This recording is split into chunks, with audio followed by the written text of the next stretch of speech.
Boker Tov, welcome. And we'll start off with our bracha.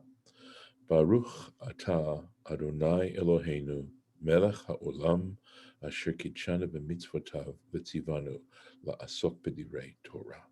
Amen. Thank you. We are already on to the second parsha of Vayikra, and that is Seder Tzav. And this morning, my thought is to look at both Rashi and Torah Temimah. There's a Torah Temimah that explains a Rashi, I think, very nicely. So, but we will look at whatever we can cover this morning. So, starting off, Vaidaber Hashem el Moshe lemor, a much more common expression than what we started with. Surprisingly, no Rashi on that. Yes, right. Unsurprisingly, yes. If you don't want to speak ironically, right? Hashem spoke to Moses to say, right? Or saying. Quote. Yes, exactly. That's Rabbi Barmash's translation. Tzav et Aharon, command Aaron, ve'et banav lemor, and his children, his sons, saying, Zot Torat ha'olah. This is the Torah of the Olah sacrifice. So we can translate Torah as instruction. I think that is actually a nice translation, is to understand, Torah as instruction. And of course, when we talk about the Torah, we talk about divine instruction. And by the way, a great secret to life is following instructions. It is amazing what happens when you do that. And yet we have like a human, it seems to me, maybe it's a male thing more than a female thing, if I want to be gender oriented, not to follow instructions, for men not to follow instructions. So the fact that it's counterintuitive makes it even more important. Okay. Hi ha'olah, this is the olah, al mokdah, on its pyre, Pyre, al hamizbeach, on the altar, kol halayla ad haboker, the entire night until morning. Ve'esh hamizbeach, and the fire on the altar to kadbo will be lit on it. It'll be aflame all night. So this is not a sentence. I mean, it's whether it's Hebrew or it's English, it just, it's a bunch of ideas which we are going to have to parse out and see what are they talking about. So it certainly doesn't feel to me like flowing Hebrew. Tzav et Aharon. It's the very first word, Tzav. And this stands for Torat Kohanim. This is a halachic midrash on the book of Leviticus. Ein Tzav, the only understanding we have of Tzav, or let's say that what we have to focus on when it comes to the word Tzav, Ela Lashon Ziruz, has the connotation of encouragement or insistence or alacrity. In other words, there's a certain urging that comes with this word Tzav. Miyad v'ledorot, now and in future generations. That's what the word Tzav, when you say command, it has that connotation associated with it. Amar Rabbi Shimon, said Rabbi Shimon, beyoter, even more so, tzarich chatuv lazares, there is the situation where scripture has to urge b'makom sheyesh bo chesron kis, in a situation where there is pecuniary loss, monetary loss. And of course, if you are puzzled, then you're paying attention. So we're going to look at the Torah Temimah on this, because he says exactly the same thing here. And in his commentary, here is where Torat Kohanim, see the same quotation place.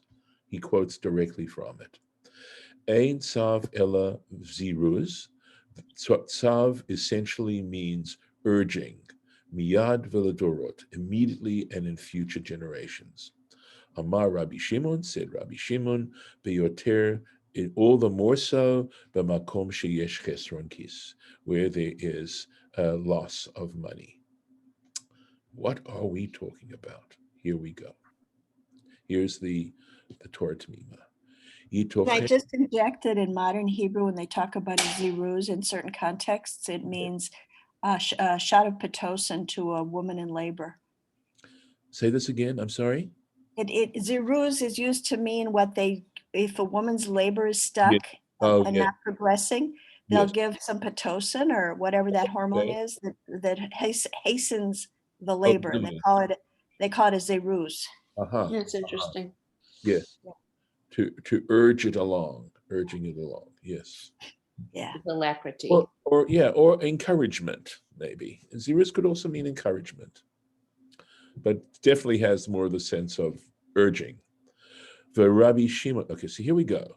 Yitachen lomar, when in analyzing this, right? Because this is what happens, is we watch this analysis that goes into this so much deeper and gives us a better sense of what's going on here. And that's what I love about this stuff, right? I mean, without this, I certainly know, I would never come up with this sort of stuff, right? It appears that one can say, the Tana Kama, that the first anonymous opinion that said that it has to do with ziruz, right? Mikan v'ledorot, now and in future generations. The Tana Kama v'Rabbi Shimon, this is with reference to that anonymous opinion and then subsequently followed by Rabbi Shimon's opinion. Daiku, they were looking carefully, Ma Sheshina HaKadosh Baruch Hu, in that the Holy One, blessed be He, changed his normal way of saying things. Lomar kan b'lashon tzav, that here he uses the language of tzav. He uses this term tzav. In other words, why dafka tzav? What is it coming to really tell us? And that's what they're telling us, right? That's what they're saying. V'lo kamo b'chol parshiot korbanot, and not like all the other sections that have to do with the sacrifices, but Parsha Vayikra, in that previous Parsha of Vayikra, uva Parsha zo, and in this Parsha, Shehitchil be'inyan hamitzvah, when it starts off with the talking about the specific mitzvah that it wants to tell us. It doesn't use the term tzav. So why here? Why dafka here? Umefaresh Tanakama, and so the Tanakama explained, Mishum, why? Because Dahacha Maire Be'olat Tamid. Because here it's teaching about Olat Tamid, the perpetual Olah. This is the Olah that was brought twice a day. In other words, it's talking about the Olah, and we know that there are a number of situations where an Olah is brought. But here, in this particular Parsha, in this particular little instruction, it's talking about a specific Olah, and that is the lamb that was brought in the morning and the lamb that was brought in the evening. And by the way, that corresponds to our Shacharit and our Mincha services nowadays. That when we daven Shachrit and Mincha, it isn't because, that just happens to be a good time. It's because it specifically comes to replace, because we cannot offer it up in the temple. In actuality, that's why we do Shachrit and Mincha. V'lachen shayach, and for this reason, letzavot al ziruz miyad, and that's why there is a need to command regarding alacrity immediately, because it's every single day. V'lo kamo b'sha'ar korbanot, and not like other sacrifices, sheyesh bahem korbanot mitnadvim, because in that case there are those sacrifices. And by the way, translating korban as sacrifice is so tough in some ways, because sacrifice has one connotation and a korban has another connotation entirely, which has to do with drawing close. So when I did some more research, I had mentioned this connection of korban to the word kiruv. It has to do with tightening that connection that we seek with the eternal. So there are other sacrifices, mitnadvim. There are those sacrifices which are free will offerings. I wanted to make a donation. I wanted to bring a sacrifice. And there are sacrifices that you can bring that are voluntary. The korbanot chotim. However, there are also other sacrifices which are chatats, they are sin offerings. You can't voluntarily bring a sin offering. You bring a sin offering because you are obligated or you have that opportunity to gain atonement through the sin offering. Shelo shayach litzavot, because it doesn't make sense to command al ziruz miyad, that they need to be done immediately. Deshema lo yu mitmadvim, because it's possible that there won't be people who are offering. It's dependent on circumstance. Maybe there won't be people who are offering, who are just volunteering their offerings or want to donate donations. V'chotim l'sha'ah, that at that particular moment, there are no people who are sinning. We don't know. But Rabbi Shimon mefaresh, and Rabbi Shimon comes to explain, tzarich letzavot kan ala ziruz, that one needs to command here regarding regarding alacrity. Mishum de kevan, on account de kevan de ire beolat tamid. Again, since it's dealing with the tamid offering, the tamid olah, v'yesh bazeh chesron kisla kohanim, and regarding kohanim, there is monetary loss, there's pecuniary loss, she'einam zochim mibesara, because they are not entitled to any of its flesh, any of its meat. Kamo misha'ar korbanot, like other offerings, the olah kula kalil, because an olah is completely sacrificed. Not all the parts of the olah go up on the altar, but a lot more. In other words, essentially, whatever doesn't go up on the altar is burned off in a sacred area. And because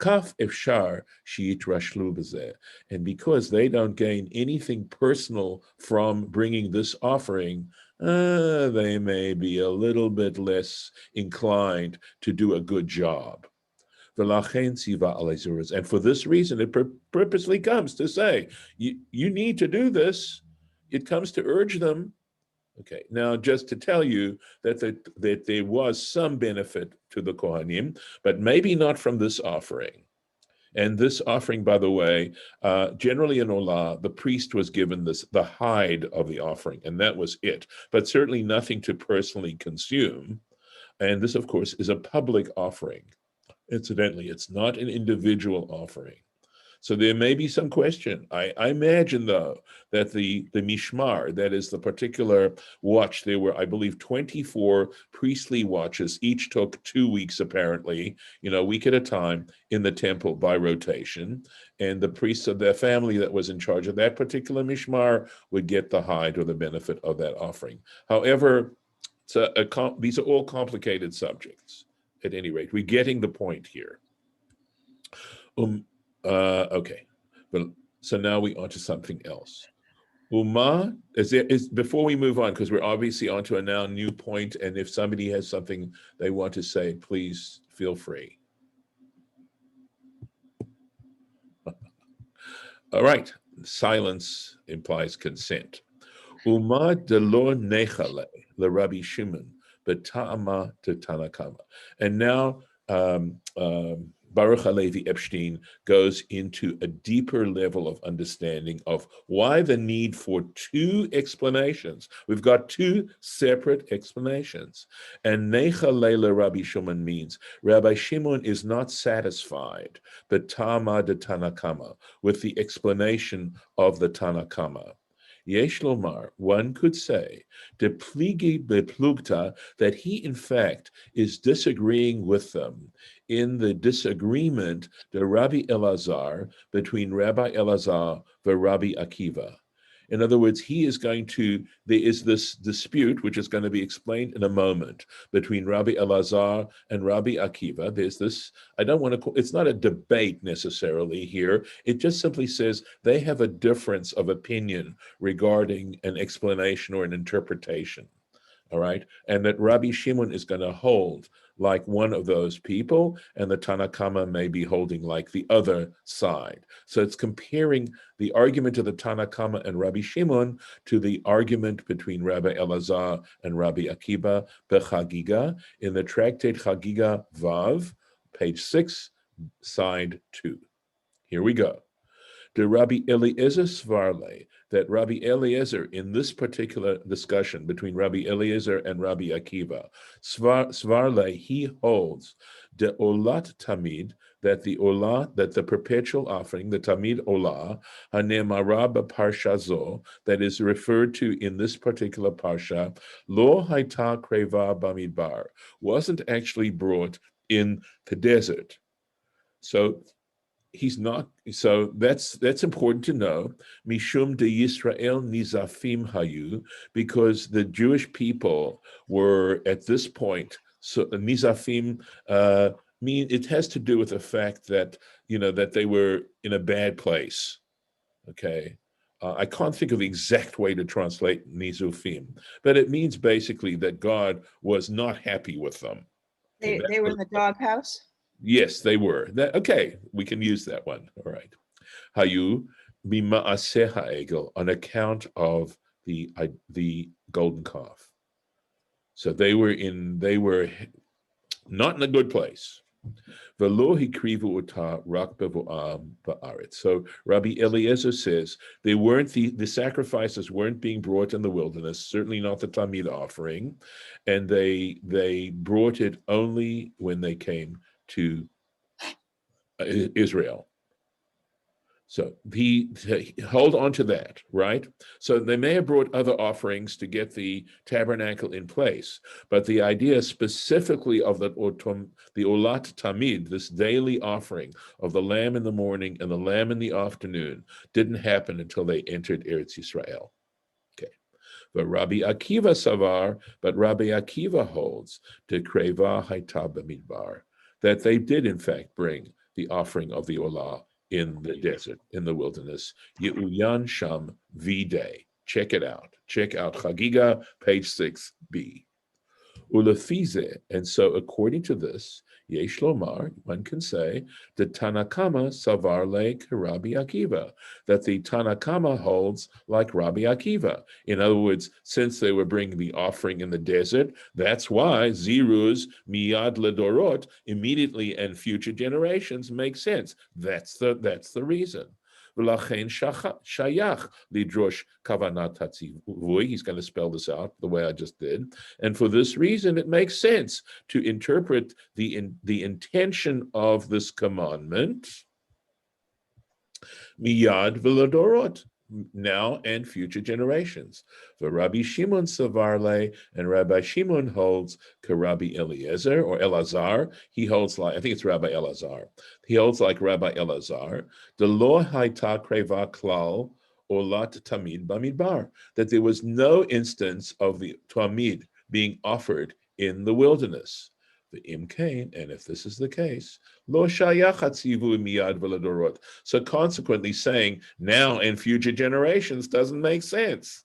V'lachen darish hatam mishum sheyesh bo chesron kis, and that's why he comes up with the rationale being that there is pecuniary loss. Kemavuar has been explained. I mean, my own reaction to this is wow. Right? I mean, we looked at the original sentence, we looked at Rashi's interpretation, and we look at this peeling away the layers onto this kind of level. And in the amount of scholarship that is involved in knowing these various references that are all over they're all over the ocean, okay? And it's like a grand detective work, noticing things that most people just don't even pay attention to. Okay. I'm sorry, I'm confused. If it's a chisron kis, that means it's a financial loss to the Kohanim. Yes, and that's why they need to be urged. But wouldn't that apply? How does that mean? That would apply at all times, in the desert, after the desert, wouldn't it? True. Wouldn't that Yes. case all? Yes, it would. It would.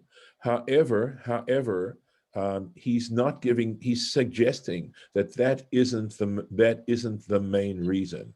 That if they didn't have to bring it in the desert, like Rabbi Akiva holds, the argument of chesron kis doesn't apply.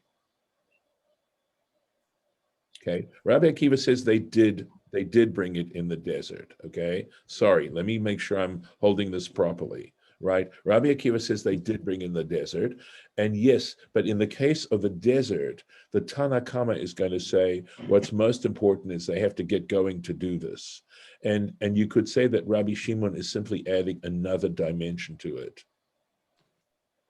But the fact that they had to bring it was the idea that they had to do it immediately. Is this making some sense? So are we assuming that this is happening before the golden calf or after the golden calf? No. It's after the golden calf. Is it after the spies? No, it's Because not. It can't be after the spies. So No, it's got to be before the spies. The spies, yes, correct. Okay. If you're going to hold that they were like Rabbi Akiva, that they were bringing offerings in the desert. Right. So if it wasn't until after the 38 years of oops, I don't know you're there, it could be where there's trees, because I'm wondering where all this wood is coming from.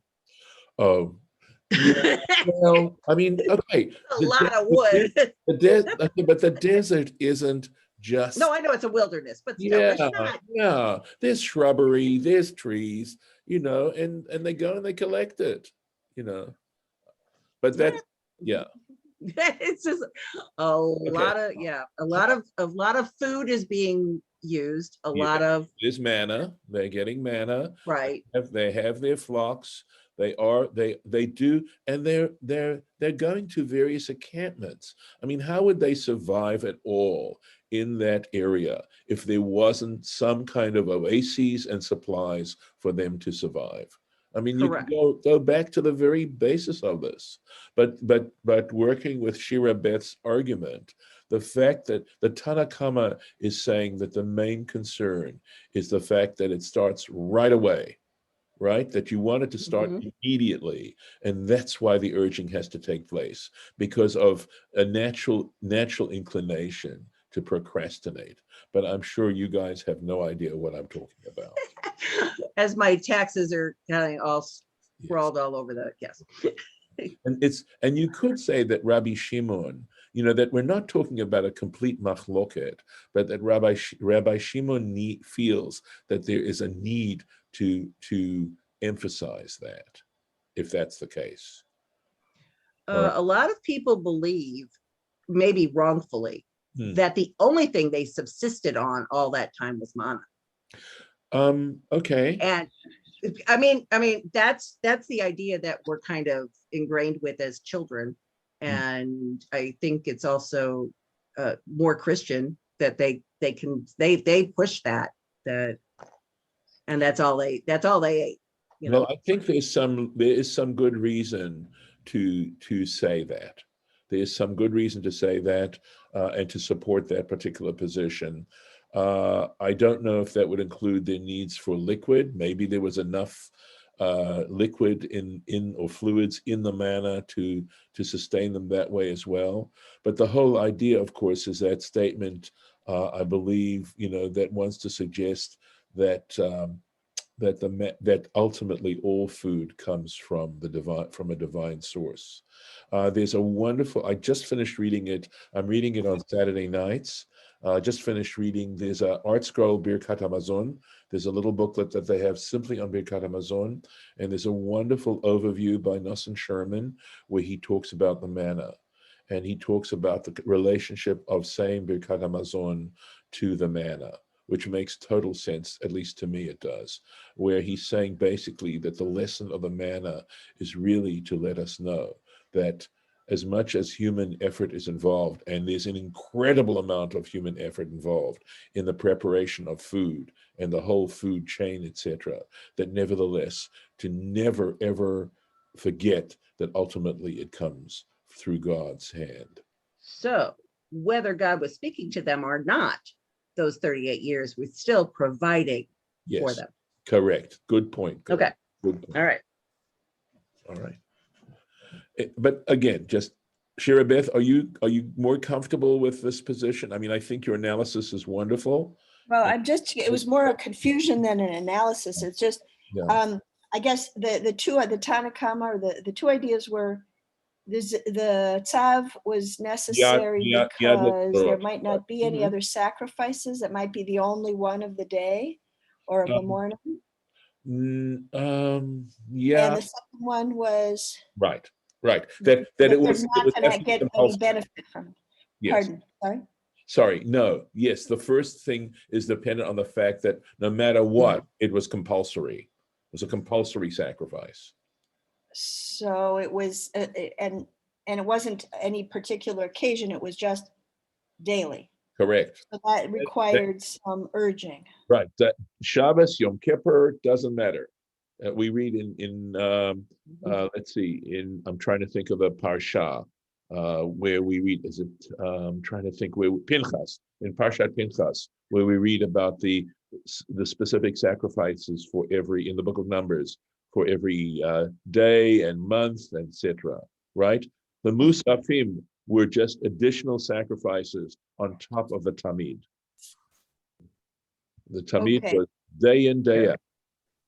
So that day in, day outness meant that there was a need for extra urging. Correct.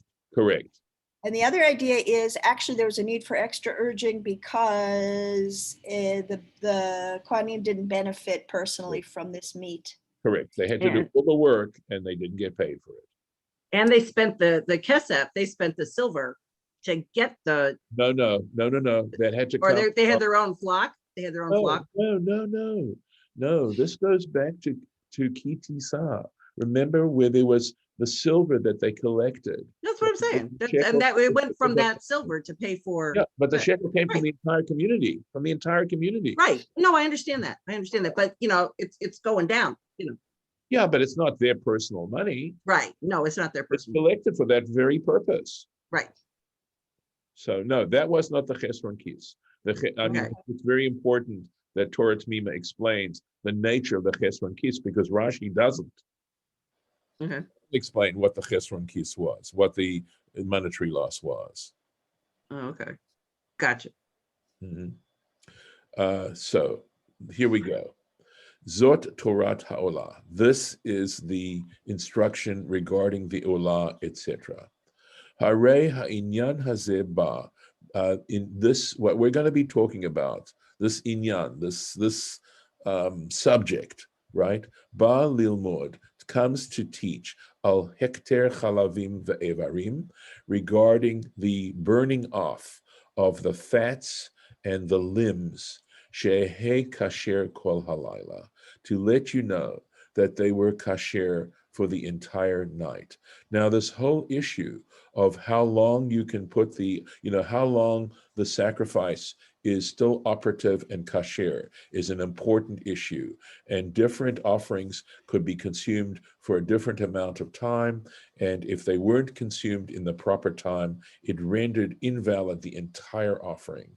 So the fact that the Torah is coming to say that it is okay to burn off the fats and the limbs of the sacrifice that are supposed to go, I think they're talking about the ones that went on the altar, but then basically the fats and those limbs, well, the olah, that would be in fact burnt on the altar.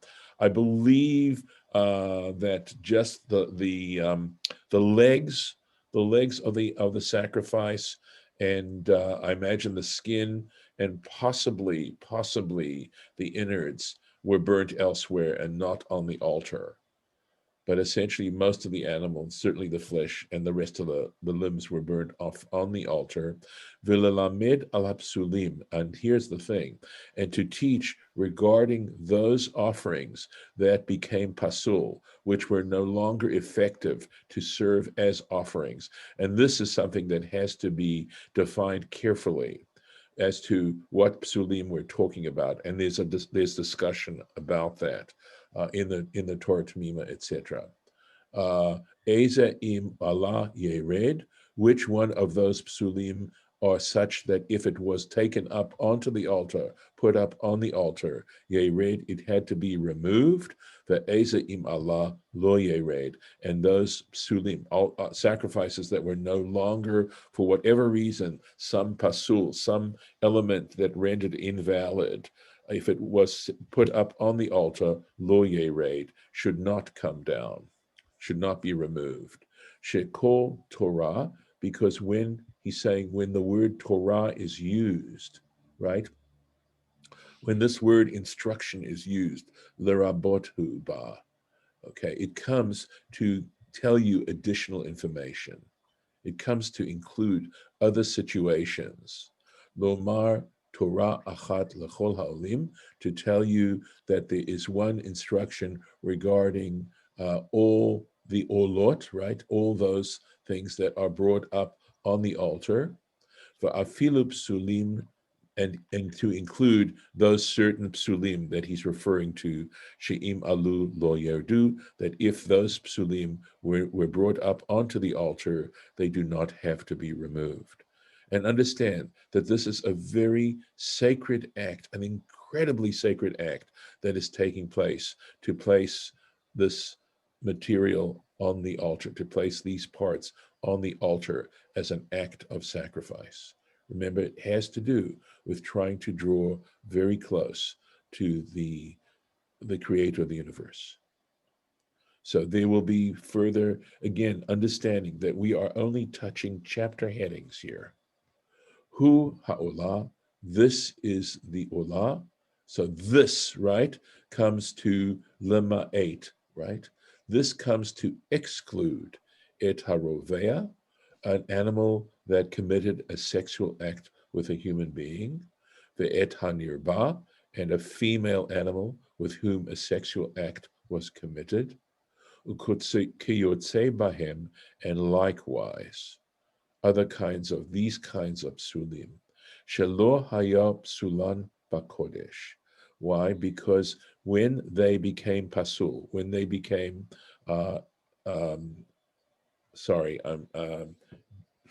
not, they could rendered invalid, when they became invalid. Shelo hayu psulan bakodesh. They did not become invalid after the animal had been, and when the process of sacrifice took place. Okay. Rabbi, it's 4 minutes after. Oh no, I had no idea. Okay, we'll have to stop. All right, thank you for telling me. I will stop the share and stop the recording. Thank you.